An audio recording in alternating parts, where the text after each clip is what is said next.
Olá, gente, tudo bom? Então, a gente vai continuar aqui com essa série de podcasts de dúvidas, né, que os tutores têm, dos principais temas que a gente vê no dia a dia na clínica. E dessa vez, a gente continua nessa pegada, nessas conversas meio que informais, para vocês, tutores, terem mais conhecimento sobre os temas corriqueiros que acontecem no dia a dia na clínica, na nossa clínica.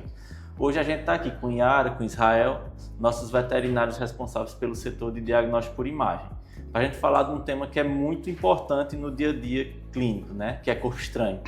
Que a gente sabe, né? Cão, gato, eles podem vir a comer coisas inimagináveis, né? De tudo um pouco a gente já pegou lá na clínica. Aí hoje a gente está trazendo aqui eles para eles darem uma palavrinha, explicar um pouquinho dessa casuística que é tão grande, né? Que é corpo estranho, né? Que vai desde pedra, pau, enfim, tudo que não é alimentar que os cães e gatos acabam que ingerindo de forma equivocada, né? De uma forma que não era para ser. Pois é, e é um tema muito comum mesmo, porque estima-se que 40% das emergências cirúrgicas gastrointestinais sejam decorrentes de corpo estranho, né? Da ingestão de corpo estranho. A gente tem aí os cães, que são muito curiosos, gostam de desbravar o ambiente. A gente também tem os gatos, que embora sejam mais seletivos, eles têm um fascínio por corpo estranho linear, seja linha, fita. Então isso chama muita atenção deles. E aí a gente tem realmente uma casuística muito grande na rotina clínica veterinária de pequenos de corpos estranhos, né? E são os mais diversos, né? Corpos estranhos.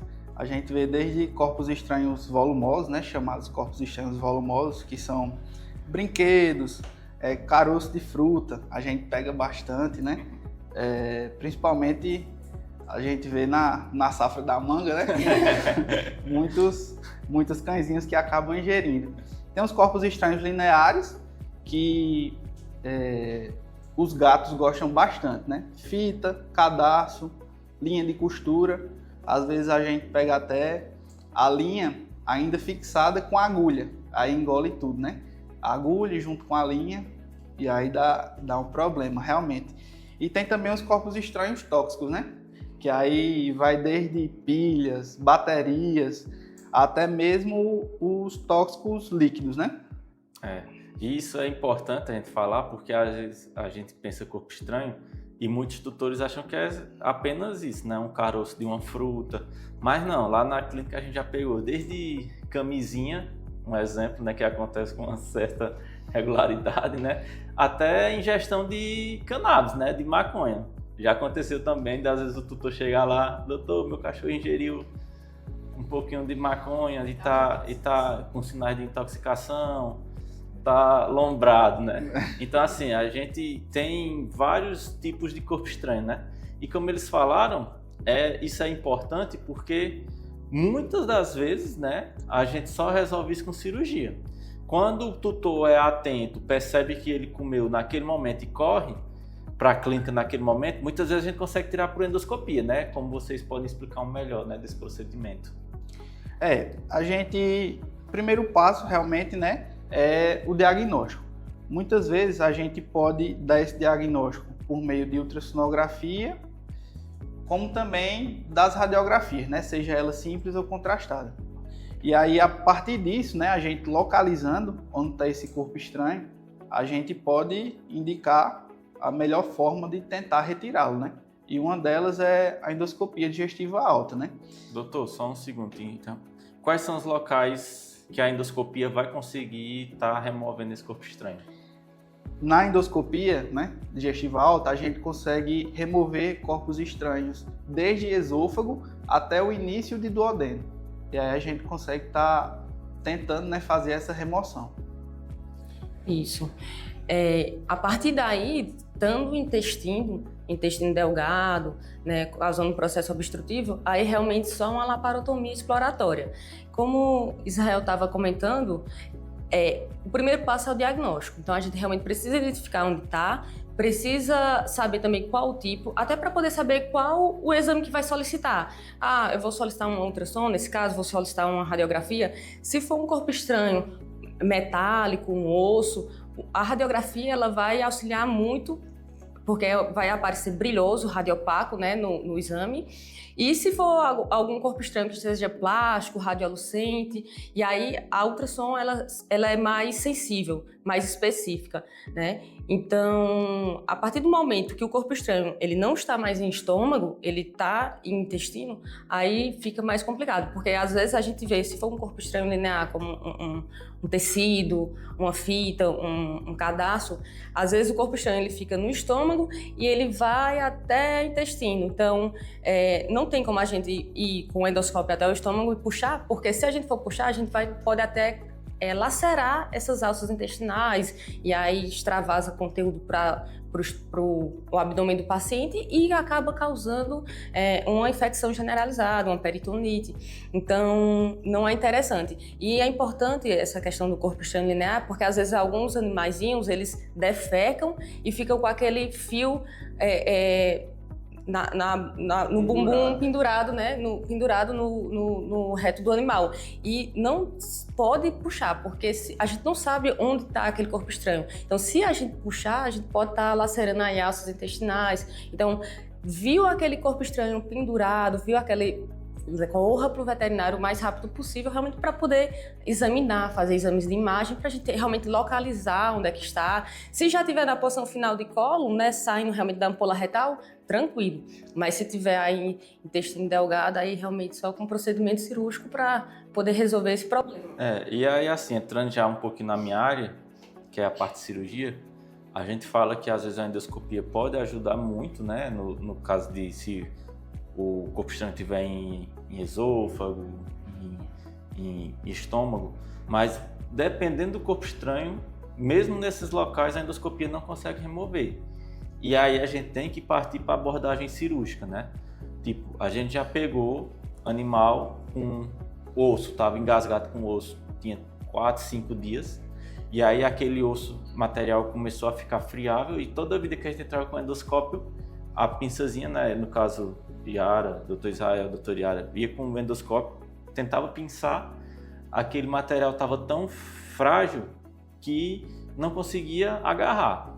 E aí, principalmente em cães muito pequenos, né, em cães de raça pequena, que o espaço é menor, e aí a gente acaba tendo que fazer cirurgias, muitas vezes até cirurgias complexas, porque às vezes esses ossos gostam de enganchar justamente no esôfago torácico. E aí a gente tem que abrir a cavidade torácica, abrir o tórax, que é uma região sempre mais sensível, para acessar lá e tirar esse corpo estranho. E aí quando desce para o intestino delgado, também é uma cirurgia delicada, né? Porque é uma cirurgia que, por mais que a gente faça todo o preparo, toda a asepsia, tudo, é uma cirurgia que a gente considera contaminada, porque a gente tem que acessar a luz do órgão, né? A gente tem que abrir a alça intestinal, né? Vamos dizer, a tripinha onde está o segmento, onde está o corpo estranho, e tirar. E por mais que a gente tenha todos os cuidados, pode acontecer de ter extravasamento de fezes, de conteúdo intestinal e acabar causando complicações por animal. Então, assim, o recado que a gente sempre passa para o tutor é que sempre tem o máximo de cuidado, né, com os animais nessa questão de ingestão de corpo estranho. Principalmente cães de raças que a gente sabe que são mais, não vou dizer assim propensas, né, mas são raças mais hiperativas, como o Labrador, o Golden, que essas são as campeãs, Beagle. A gente tinha um cliente, um cachorro boxer, que ele fez 3 cirurgias em um período de 1 ano. Engolia, e aí engolia e tinha que ir para a cirurgia. Obstruía e ficava com o clínica obstruído, vomitando, sem conseguir defecar, e tinha que ir para a cirurgia. E esse cachorro fez tratamento, procurou adestramento, tudo, para a gente ver se a gente diminuía a casuística. Mas infelizmente eles não têm a consciência, né? E acaba que aprontando muito dessas coisas. E a gente assim nunca pode subestimar o que é que eles podem engolir, né? Porque já tiveram vários casos assim bem extraordinários.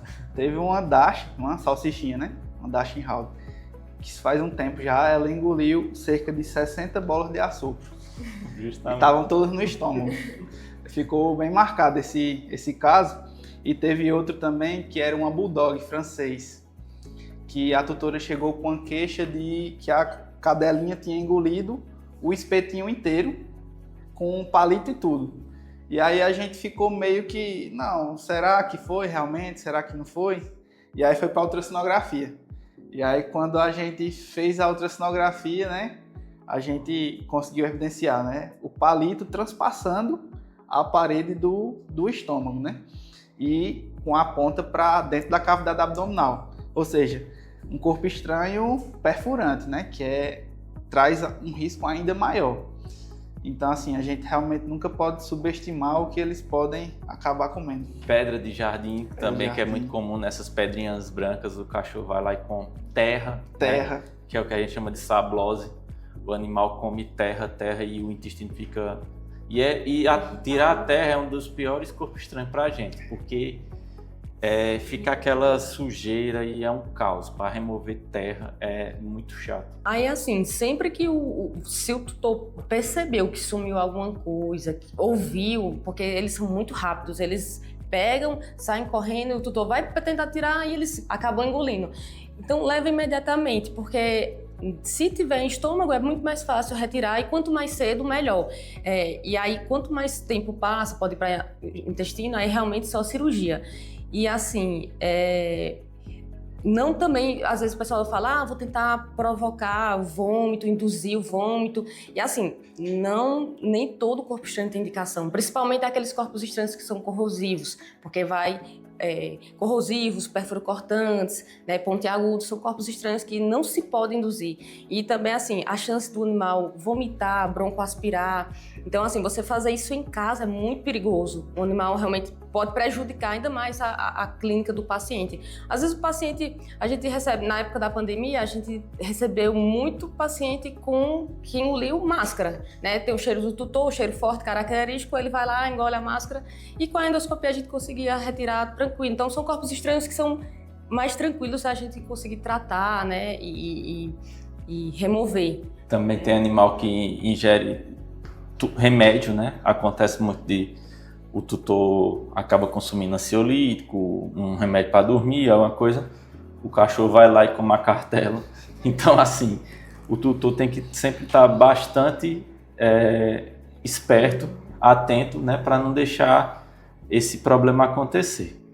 Aí, assim, a gente também tem que prestar atenção. Se o tutor não viu, mas notou que o paciente está com dor abdominal, está tendo vômito, às vezes está sem conseguir defecar, são sinais que podem indicar, né? Posso indicar, já tem histórico de ser curioso, de botar tudo na boca, sem ser só alimento, né? Então, aí, assim, são sinais que o tutor ele precisa realmente prestar atenção, e aí na clínica veterinária a gente consegue fazer os exames de imagem e realmente ter a indicação do que fazer, se ou endoscopia ou então realmente partir para um procedimento cirúrgico, né?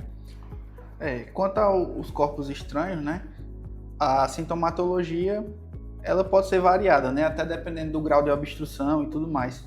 Tem cães que obstruem de forma total, né, principalmente o intestino delgado, e aí chega a ter até vômito fecaloide, né? Que é uma clínica bem específica, né? De processo obstrutivo, seja ele por corpo estranho ou por massas, enfim. Era isso, gente. Basicamente, aqui é mais um papo informal, né? Assim, para explicar em termos mais comuns, né? Para vocês tutores entenderem um pouco mais sobre isso. E o principal recado que a gente quer passar com isso é o cuidado, né? A vigilância, para não deixar os cães, os gatos estarem ingerindo esses tipos de materiais. E se ingerir, não vai querer fazer coisas diferentes, mirabolantes, não. Se ingeriu, é correr para a clínica, para um veterinário de sua confiança, para ele tentar resolver da melhor forma possível. Queria agradecer a Yara, queria agradecer a Israel por esse bate-papo que foi, acredito que foi bem legal, né? Sim, com certeza.